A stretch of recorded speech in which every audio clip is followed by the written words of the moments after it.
Montrer sur les infections. Un petit mot quand même sur le stress oxydant, car on peut le corriger, bien sûr. On a à la disposition un certain nombre d'antioxydants, j'allais dire d'antioxydants, d'antioxydants que l'on peut ingérer, mais aussi fournis par l'alimentation, mais aussi synthétisés par l'organisme. Nous avons malheureusement des différences génétiques et certains d'entre nous sont moins favorisés pour synthétiser notamment le glutathion, qui est un antioxydant naturel et détoxifiant très puissant. Observons.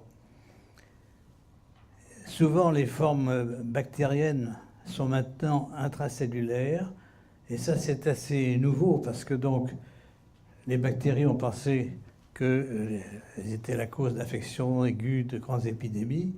Oui, autrefois. Mais maintenant que nous avons pu contrôler les grandes épidémies, les bactéries ont appris à persister dans l'organisme sous une forme presque latente, un peu comme les virus. Les virus, bien sûr, ont appris à faire ça depuis très longtemps. Et aussi, elles se cachent pour la formation de biofilms, ou même elles sont présentes, transportées par des vecteurs, notamment des protozoaires, des amibes, par exemple, ou des vers, etc. Et donc, elles peuvent être cachées par les vecteurs. Enfin, donc, ces infections froides, quand même, génèrent un stress oxydant, qui est donc un facteur que l'on peut détecter même dans ces infections. Alors, je vais vous parler, certains d'entre vous les connaissent, mais ces technologies que nous utilisons sont pour l'instant non reconnues, non validées, non remboursées, bien entendu. Mais je pense que dans l'avenir, elles le seront. C'est une question de temps et de conviction des autorités, disons, du mainstream du corps médical. Alors, c'est basé sur le fait que nous avons détecté, il y a plus d'une dizaine d'années maintenant, des ondes électromagnétiques produites par des dilutions aqueuses d'ADN de bactéries et virus dans les pathologies humaines chroniques notamment.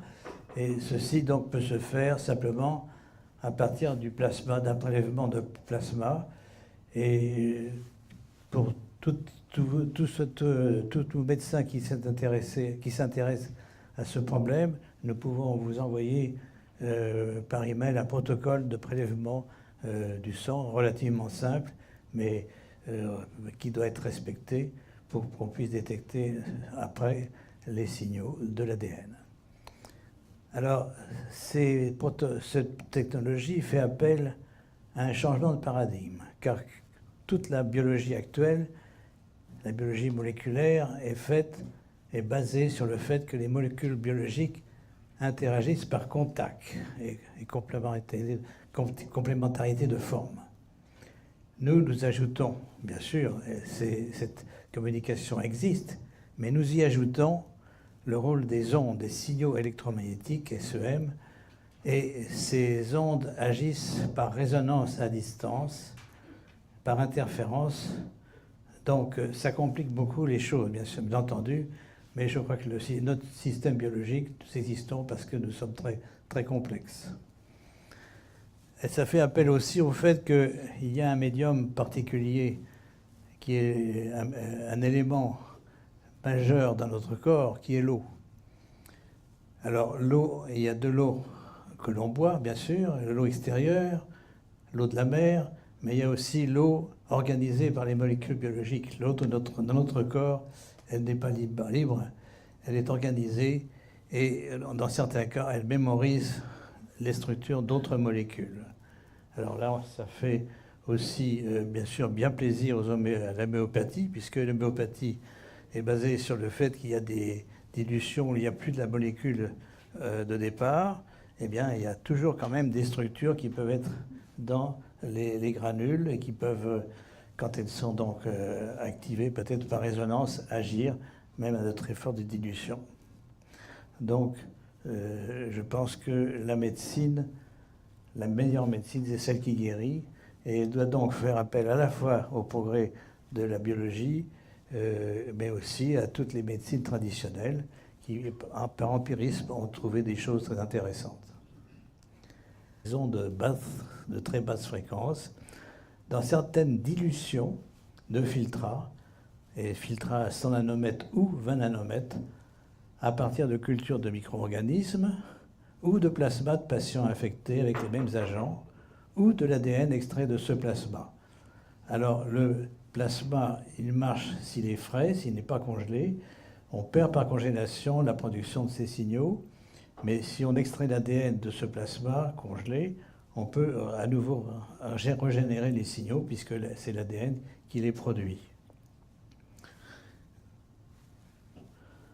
De 10-110, à partir d'une concentration relativement basse de l'ADN extrait du plasma, mais ça peut être extrait de cellules également, et on voit qu'à certaines dilutions, assez loin dans la dilution, mais ce n'est pas de très haute dilution, on observe l'émission de signaux d'une fréquence plus grande que le bruit de fond qui existe naturellement dans toutes les préparations.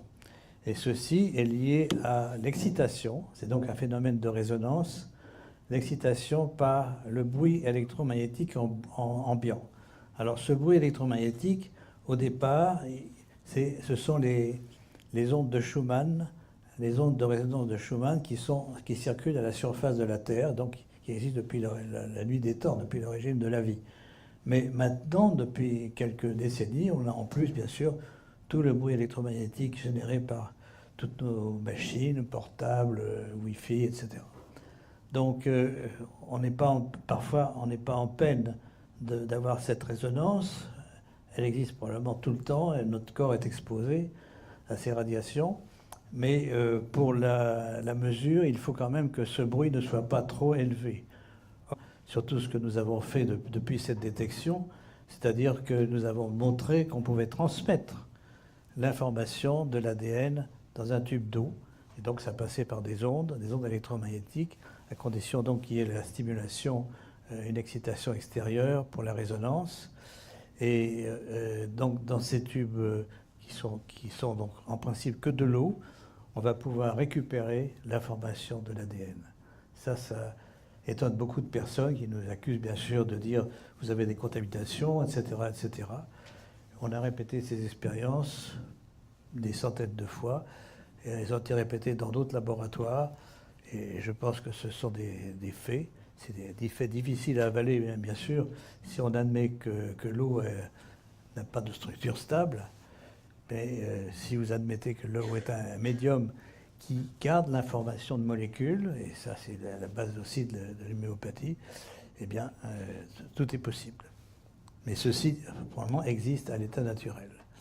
Alors je passe donc à la deuxième technique que nous utilisons pour valider en somme la détection des signaux également, c'est la PCR, la Polymerase Chain Reaction, qui permet donc d'amplifier des millions de fois une séquence à condition qu'on ait d'une part des oligonucléotides qui vont se fixer sur deux parties distantes de la chaîne d'ADN chauffée donc en un brin, dans un seul brin de la double hélice, et surtout l'utilisation d'une polymérase particulière qui est la Taq polymérase, extraite de bactéries thermophiles, c'est-à-dire des bactéries des eaux chaudes, des eaux même très chaudes. Donc cette polymérase est une protéine qui est relativement stable à haute température. Donc on va pouvoir fondre à chaque fois la molécule de double hélice par le chauffage et récupérer toujours la polymérase qui va donc continuer son action.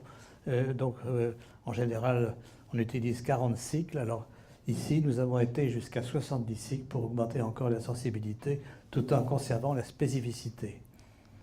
Alors voici un exemple de détection d'ADN amplifié par la PCR. En haut, vous avez l'ADN de départ. Et donc, il y a des dilutions de 2, moins 2, moins 3, moins 4. Pardon. Et en bas, vous avez toujours donc l'ADN formé par la PCR à partir de l'eau qui a été signalisée.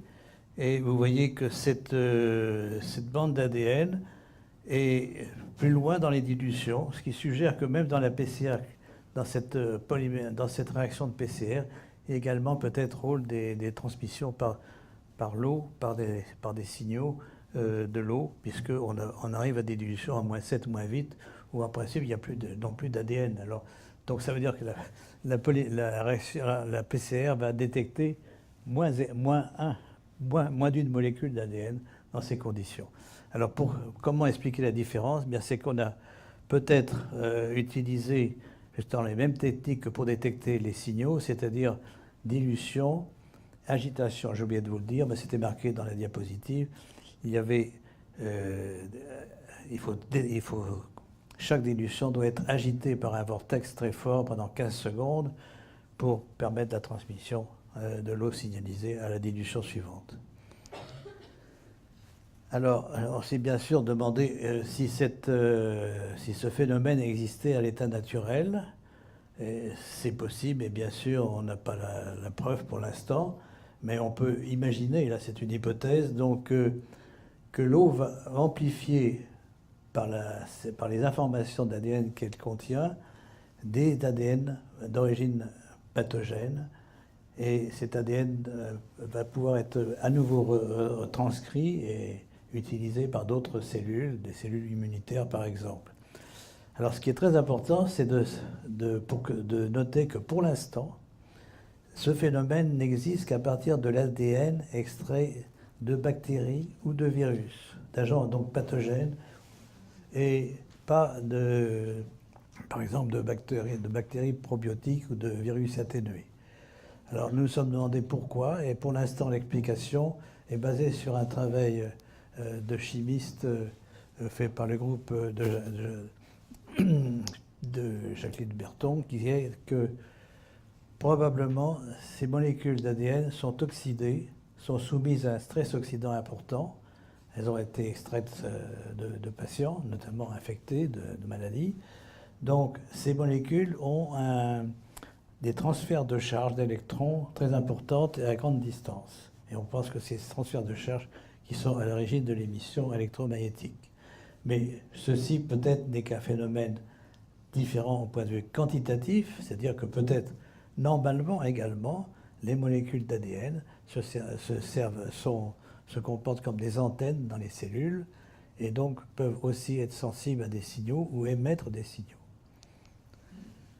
Donc voilà un peu l'hypothèse. Des agents pathogènes sont associés au stress oxydant. Certaines séquences de leur ADN sont ainsi davantage oxydées au niveau de leur base par des radicaux libres. Il en résulte un transfert de charge électrons sur une longue distance, ce qui nous marquons, et l'émission d'un champ électromagnétique. Et finalement, ce que nous détectons, c'est le champ électromagnétique qui est présent donc à partir de ces bactéries ou de ces virus, mais surtout aussi chez les patients. C'est un phénomène que l'on peut donc détecter à partir d'une petite quantité de plasma ou de cellules. Alors, ce que nous avons trouvé, et nous ne sommes pas les seuls, c'est qu'il y a effectivement un changement dans la flore microbienne, probablement au niveau intestinal d'abord, qui va aller jusqu'au cerveau du fait que les barrières naturelles sont rompues, la barrière de la muqueuse intestinale et aussi la barrière hémato-encéphalique. Alors, il faut bien voir que l'autisme est une épidémie à l'heure actuelle qui a une croissance quasi exponentielle. Ça, ce sont des courbes dans les États américains, mais on les trouve aussi en Europe, en Asie, en Afrique, partout. Et donc, elles sont très inquiétantes puisque le nombre d'enfants autistes augmente continuellement et maintenant on est plus qu'à 1 sur 50 aux États-Unis et si on extrapole la courbe, on va jusqu'à un enfant sur 2 dans 20 ans. Donc c'est quelque chose dont il faut se préoccuper, je pense, dont les pouvoirs publics devraient se préoccuper, alors qu'une grande partie du corps médical nie encore cette épidémie. Elle lie simplement un meilleur diagnostic de la maladie, ce qui probablement contribue, mais pas à ce point-là, et nie l'origine infectieuse de cette maladie. Alors je vais donc vous présenter rapidement, si vous voulez, parce qu'on va parler de cancer après, ce qui se passe dans l'autisme, cette barrière intestinale rompue, probablement du fait d'inflammation, de facteurs généraux.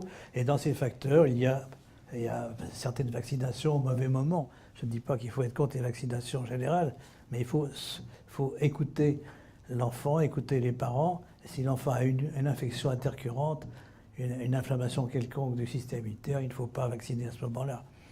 Alors, ce que nous détectons, c'est grâce d'abord à un travail américain, voilà, qui a été publié en 2012 par le groupe de Jan Lipkin à Columbia University à New York, avec lequel nous collaborons. Et ce groupe a trouvé des nouvelles espèces bactériennes du genre Suterella dans des biopsies d'iléons d'enfants